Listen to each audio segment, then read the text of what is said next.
This is the book of Isaiah, chapter 4, verse 1. And in that day 7 women shall take hold of one man, saying, we will eat our own bread and wear our own apparel. Only let us be called by thy name to take away our reproach. Brakata Yahweh, Brakata Yahweh Shai, Brakata Yahweh, Brakata Yahweh Shai. Yahweh is the name who the world ignorantly calls God, and Yahweh Shai is his son who the world ignorantly calls Jesus Christ. First and foremost, I want to give all praises and all glory to Yahweh, Ba'ashem, Yahweh Shai, Ba'ashem, Rakah Kodash. Double honors to the apostles of Great Millstone who rule well and taught us his truth. They are the true teachers for the nation of Israel on earth today.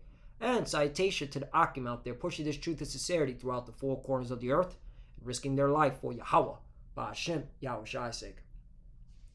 I'm Brother Samak from the GMS Miami camp. And yes, the reason why I brought out the book of Isaiah chapter 4 verse 1 is that I came across this YouTube video from a YouTube channel called Living a Life of Abundance. And the content creator of this channel, I mean, he looks Asian, but I believe through the spirit he's a Jake, because he gets on these feminist women, but he does it with a comedic style. You know, it's pretty funny, okay? How he gets on these feminist women, all right? These women that want to be equal to a man, but don't want to handle the responsibilities of a man. You know, those types of women. So he did this video where he pulled a clip from the Piers Morgan show. And Piers Morgan, all right, this freaking demonic Edomite, all right, he's speaking with a woman by the name of Hannah Pearl, which they're branding her the female Andrew Tate, because she pretty much is being outspoken, all right, about how feminism is destructive and how feminism destroyed families.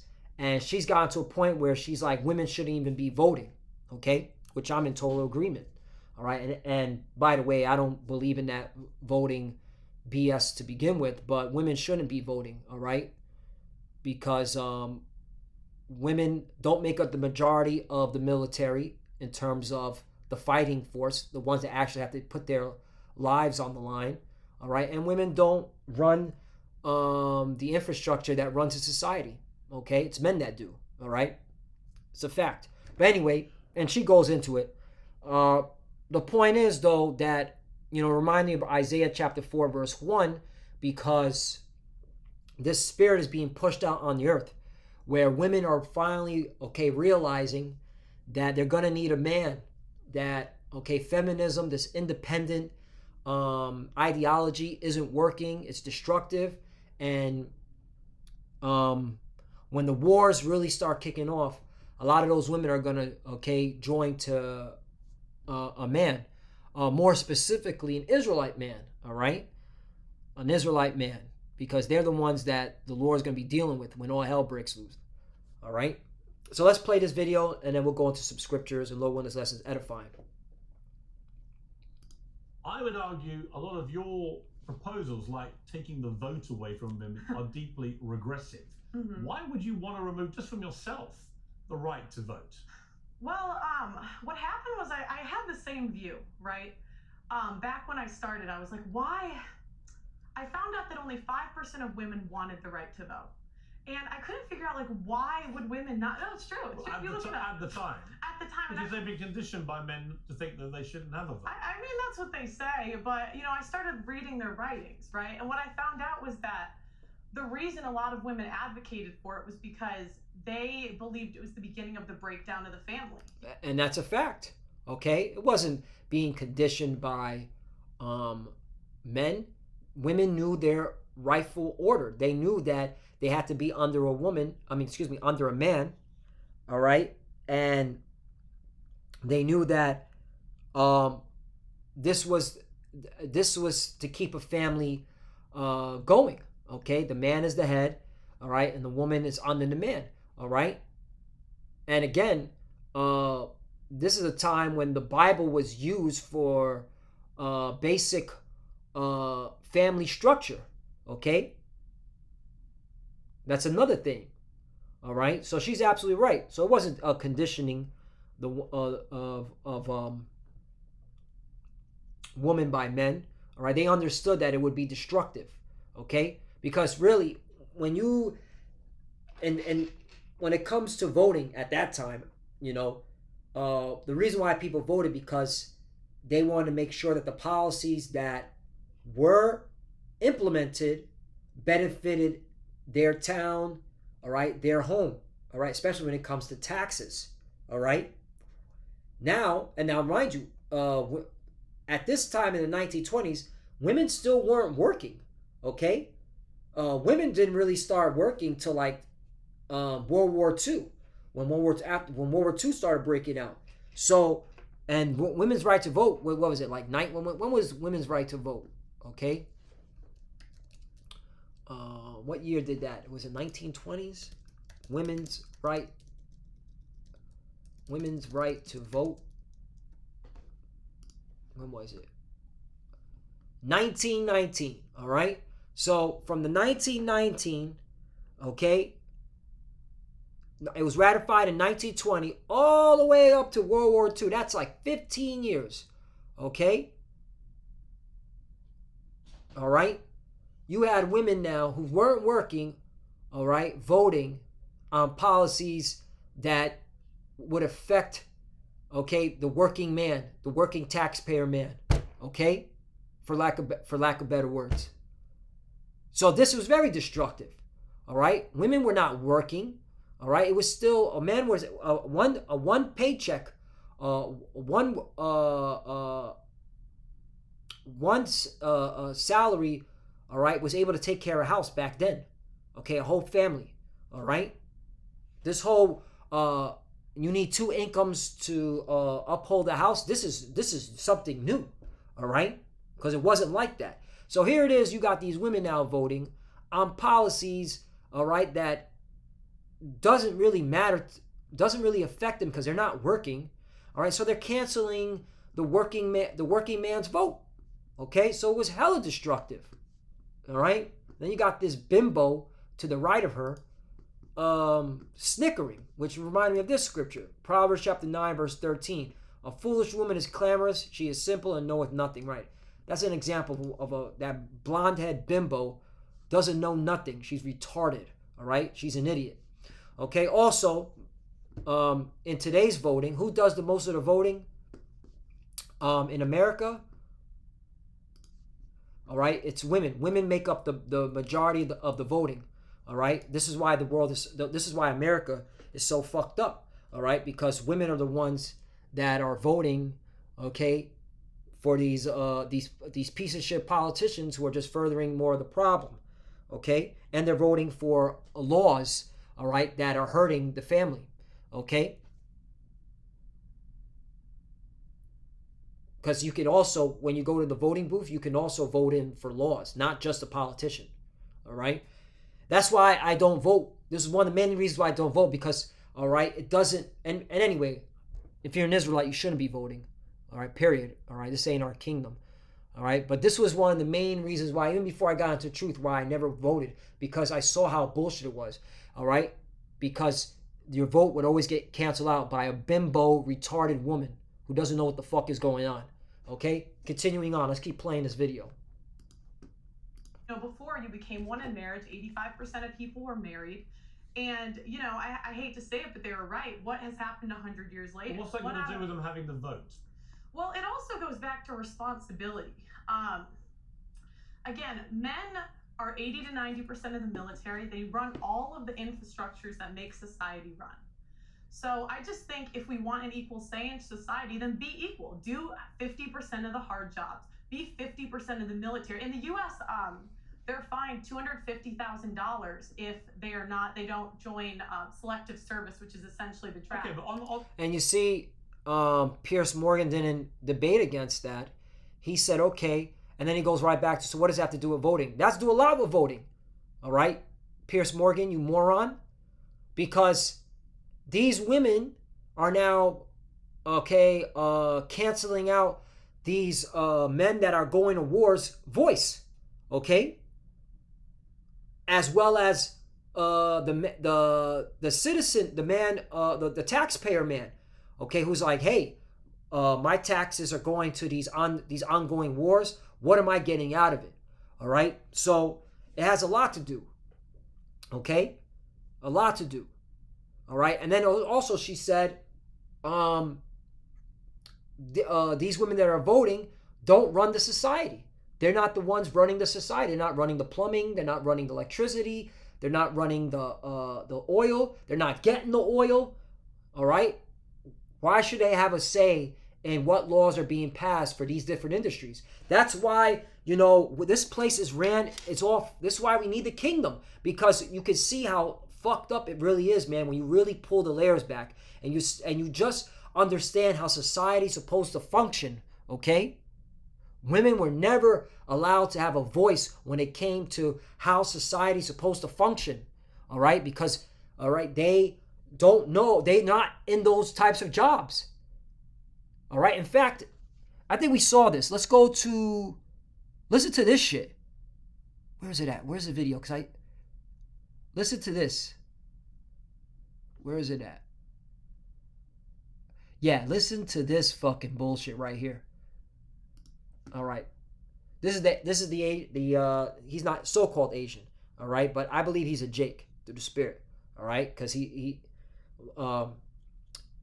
it's very funny how he gets on these women. So let's play this video.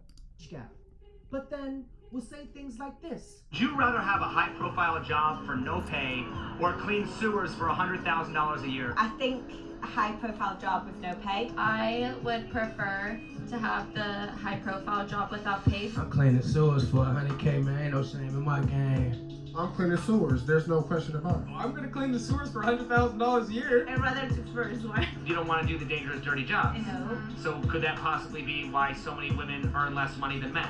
Yep. Boom. Yep. You damn right. Okay. You see the mindset of these women. They want to not get paid.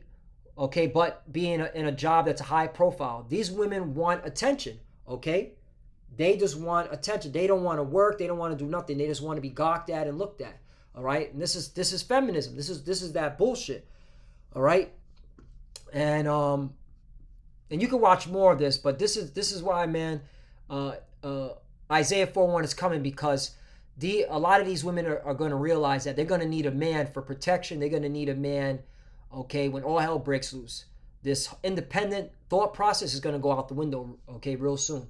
So let's get Titus chapter 2, verse 1. And then, I'll close out. Lord, when this lesson was edifying. Titus chapter 2, verse 1. But speak thou the things which become sound doctrine, right? And we're just coming out of the scriptures, out of the Bible, all right? And this is sound doctrine. Isaiah 4:1 is coming. You women will be sharing a man real soon. Get ready, okay? You're going to be humbled to do it. Or you're going to die from the wars, from the famine. I mean, the list goes on. 2, that the aged men be sober, grave, temperate, sound in faith, in charity, and in patience. Right, and you can find these attributes from our apostle elders of Great Millstone. Okay?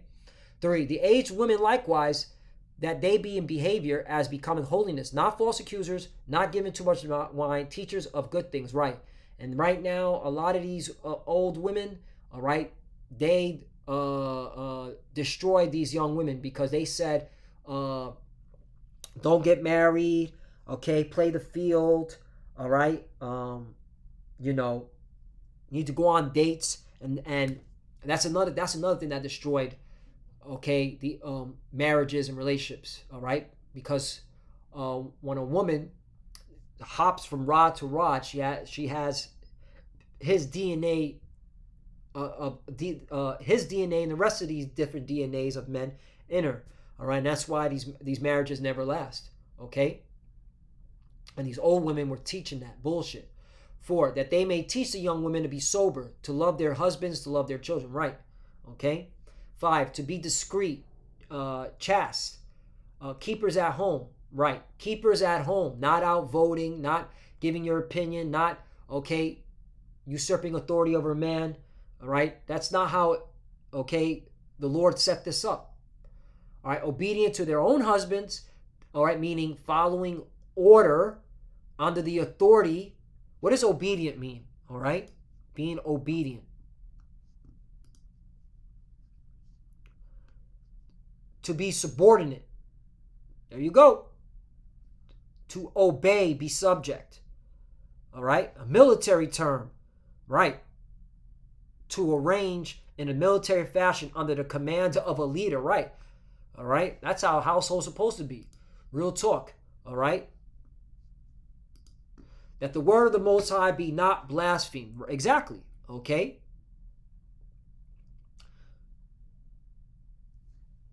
Let's get another one. Let's go to Proverbs 31:10. I'm just going to jump around. Who could find a virtuous woman for a price is far above rubies? Right here in America is very hard. All right, and that's why when Isaiah 4:1 comes, all right, these women are going to be forced, all right, to humble down, or they're going to be put down. 11. The heart of her husband doth safely trust in her, so that he shall have no need of spoil. Right. Today, this day and age, it's very hard to trust a woman. All right. She could take everything. Take a man's resources. All right. And then the society will laugh at him, especially these women. Oh yeah, that's what you get, right?